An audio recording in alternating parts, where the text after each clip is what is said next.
Welcome, friends. This is Harshad Parekh inviting you to listen to some of my short writings on philosophy, religion, psychology, spirituality, education, Krishnamurti, and nature. I hope you have a good listening. This is audio tape number 92, article 603. It's about silence. I am back to Bhavnagar, arrived today at 2:30 a.m. It is a pleasant, partly cloudy morning, and I hear a dove cooing. Many buildings are around, but there are many trees and flowers too.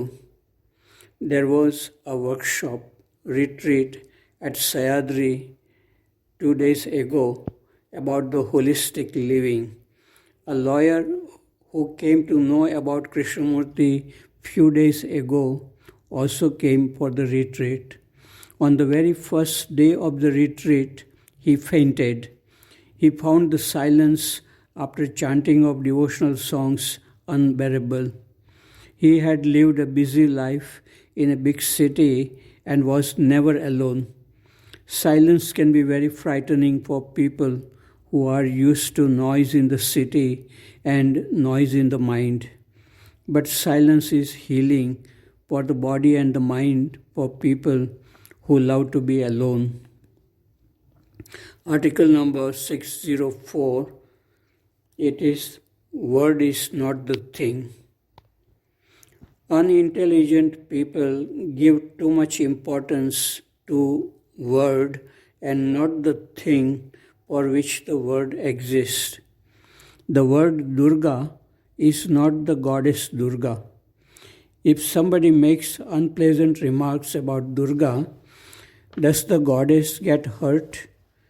If somebody makes unpleasant remark about Muhammad or Jesus, do Muhammad and Jesus get hurt?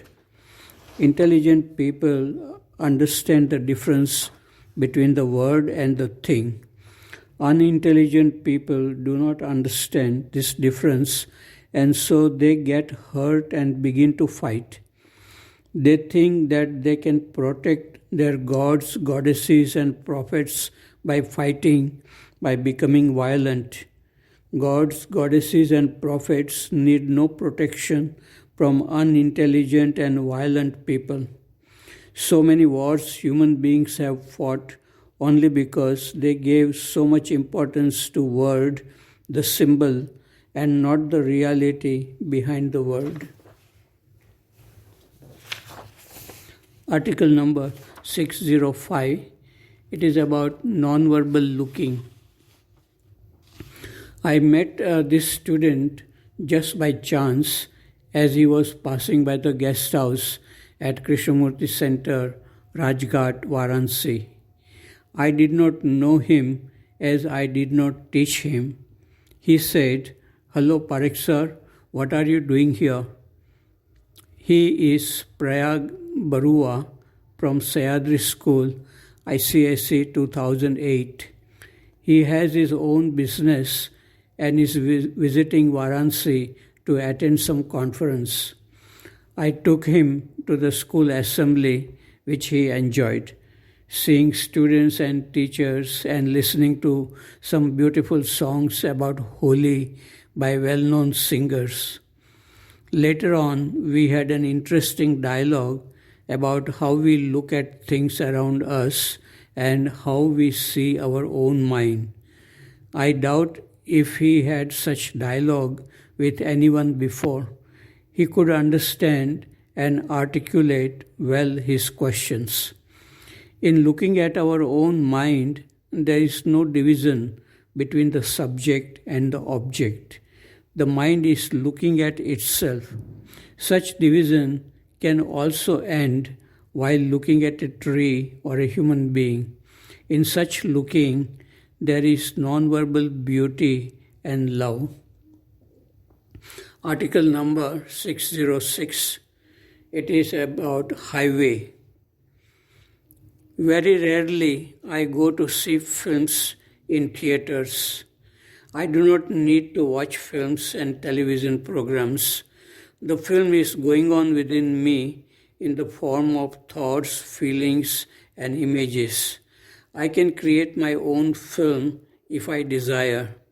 The film I create may not be as exciting as Hollywood and Bollywood films. I, I do not need excitement. Just watching my own film is enough to give me peace, happiness, and freshness. But yesterday, I went to see a film in a theater. It was good, a song of freedom. It was about a young girl experiencing freedom in captivity. It was about looking at everything with innocence. It was about moving with what is from moment to moment. It was about beauty of nature, about seeing the essence of life behind external appearance. The young girl was Alia Bhatt. She acted very well. The film was Highway. Article 607, it is about resonance. The resonance which occurs between a master musician and his listener can transport the listener to another world for a few minutes, but it does not transform the life of the listener. But the resonance which occurs between an enlightened master and his disciple is like a lamp ignited by another lamp. This transforms the entire life of the disciple. This light cannot be extinguished. Article number 608, it is about a memorable experience in Rishi Valley. This happened on the morning of September 14, 1994. I had gone up a hill behind the dining hall to meditate in the morning. I removed my white sports shoes, and sat quietly looking at the beautiful valley and majestic Rishikunda hills. I closed my eyes for some time to imagine Shiva sitting on Rishikunda hill as if it was Himalayas. After 20 minutes, I opened my eyes and felt very happy to see everything looking wonderful in the cool morning breeze. As I turned back to put on my shoes, I saw a huge snake sitting on my shoes. As I went close, it raised its hood to attack me. I went away and looked at the snake. After a minute, I went close to the snake. Again, it tried to defend itself. The third time, when I went close, the snake moved away gently. I never saw such a big snake in the valley before. Probably the snake was hungry and my shoes looked like rats to the snake. Snakes are not interested in attacking us. They defend themselves if they are provoked.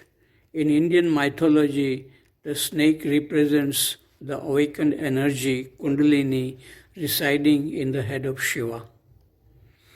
Article number 609, it is about the restless mind. A friend visits many spiritually advanced teachers, sannyasis, mahatmas. He listens to them with devotion and follows their advice. He feels happy and thinks that he is advancing spiritually. I asked him, "You have already met many spiritually advanced Mahatmas. Have they really helped you to be at peace within yourself? Have they really helped you to find a treasure which is buried within your own heart? A true teacher makes you independent so that you do not need to go here and there to find peace, but you can feel peace wherever you are. A musk deer ran here and there thinking that the fragrance was coming from outside. The fragrance was actually coming from within. It seemed that this friend is really not at peace within himself and with his family. He needs company of like-minded people so that he can spend time talking about spiritual matters. There is fear of being alone and looking at the restlessness of his own mind. It is the fear of being lonely which makes people involved in social, political, religious activities. But as long as a person does not come in direct contact with his own restless mind, does not become free from fear, whatever he does will not bring peace and happiness which come from within without doing anything. Article number 610, it is about suffering in love.